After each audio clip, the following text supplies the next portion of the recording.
Hello friends, welcome to our channel Mrs Sri. இன்னைக்கு நம்ம பார்க்க போகிற டாபிக் எதை பற்றி அப்படின்னு சொல்லி பார்த்தீங்கன்னா, பொங்கல் வந்துருச்சு. ஸோ நேற்று நம்ம வந்து எதை பற்றினா பொங்கல் சாப்பிட்லாமா வேணாமா அப்படிங்கிறத பற்றி நம்ம வீடியோ போட்டிருந்தோம். ஸோ பொங்கல் வந்துச்சுனாவே ஃபஸ்ட்டு சக்கரை பொங்கல், அடுத்தது என்ன, கரும்பு தானே. உடனே வந்து இந்த கரும்பு சாப்பிட்லாமா இல்லையா அப்படிங்கிறது வந்து நிறைய பேர்த்துக்கு வந்து டவுட் வரும்.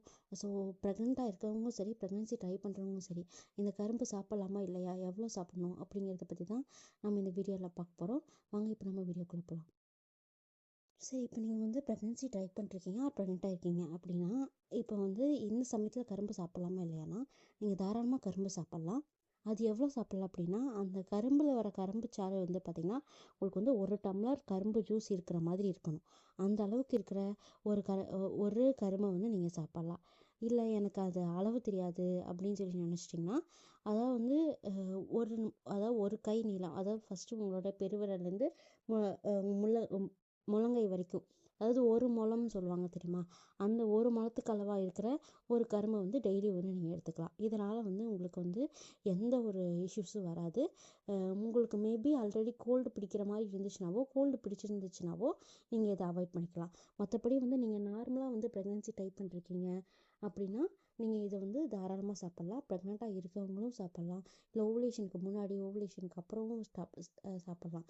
இது யார் சாப்பிடக்கூடாது அப்படின்னா, நீங்கள் வந்து இப்போ ப்ரெக்னென்சி ட்ரை பண்ணிட்டுருக்கீங்க, இப்போ வந்து உங்களுக்கு நாள் தள்ளி போயிடுச்சு, இந்த சமயத்தில் இன்னும் ப்ரெக்னென்சி டெஸ்ட் பண்ணி பார்க்கல அப்படிங்கிற பட்சத்தில் நீங்கள் வந்து அப்போ வந்து அதை சாப்பிட வேணாம். ஒன்ஸ் ப்ரெக்னென்சி கன்ஃபார்ம் ஆனதுக்கப்புறம் ஒரு ஃபஸ்ட் டைம்ஸ்டர் கூட விட்டுட்டு அதுக்கப்புறம் நீங்கள் வந்து சாப்பிட்றதுல வந்து ஒரு பிரச்சனையும் இருக்காது உங்களுக்கு. ஏன் சாப்பிட்லான்னு சொல்லி பார்த்தீங்கன்னா, இதில் வந்து ஃபைபரும் இருக்குது, கால்சியமும் இருக்குது.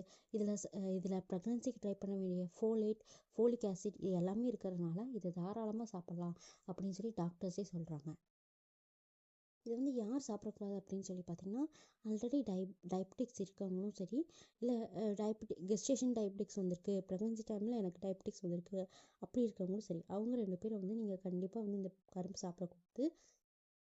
ஏன்னா வந்து இது நீங்கள் சாப்பிட்றது மூலமாக இதில் வந்து சுகர் கண்டென்ட் அதிகமாக இருக்கிறனால உங்களோட சுகர் லெவலை வந்து ஈஸியாக அதிகமாக வந்து ஸ்பைக் பண்ணி விட்ரும். ஸோ அதனால் வந்து இதை வந்து நீங்கள் கண்டிப்பாக வந்து எடுத்துக்கவே கூடாது. உங்களுக்கு சுகர் டயபெட்டிஸ் இருந்துச்சுனாவோ, இல்லை ஆல்ரெடி வந்து இல்லை கெஸ்டேஷன் டயபெட்டிஸ் இருந்துச்சுனாவோ நீங்கள் கண்டிப்பாக வந்து இதை நீங்கள் வந்து எடுத்துக்கக்கூடாது. மற்றபடி வந்து நீங்கள் நார்மலாக நீங்கள் ப்ரெக்னென்சி ட்ரை பண்ணிருக்கவங்களோ, ப்ரெக்னெண்ட்டாக இருக்கவங்களோ தாராளமாக சாப்பிட்லாம். இதில் நிறைய சத்துக்கள் இருக்குது. இது வந்து உங்களுடைய டைஜஷனுக்கு வந்து ரொம்ப ரொம்ப ஹெல்ப் பண்ணும். ஃபேட்டி லிவருக்கு இது ரொம்ப ஹெல்ப் பண்ணும். ஸோ அப்படி இருக்கிற பட்சத்தில் நீங்கள் வந்து தாராளமாக இந்த கரும்பு எடுத்துக்கலாம். ஆனால் எதை எடுத்துக்கிட்டாலும் அளவாக எடுத்துக்கிறது ரொம்ப ரொம்ப நல்லது. ஓகேவா ஃப்ரெண்ட்ஸ்? இப்போ இதனால் வந்து நீங்கள் ப்ரெக்னெண்ட்டாக இருந்தாலும் சரி, ப்ரெக்னென்சி ட்ரை பண்ணிட்டு இருந்தாலும் சரி, தாராளமாக கரும்பு சாப்பிட்டு என்ஜாய் பண்ணுங்கள். ஆனால் அதை வந்து அளவோடு எடுத்துக்கோங்க, அவ்வளோதான். ஓகேவா? எல்லாத்துக்கும் ஹாப்பி பொங்கல். தேங்க்யூ. பபாய்.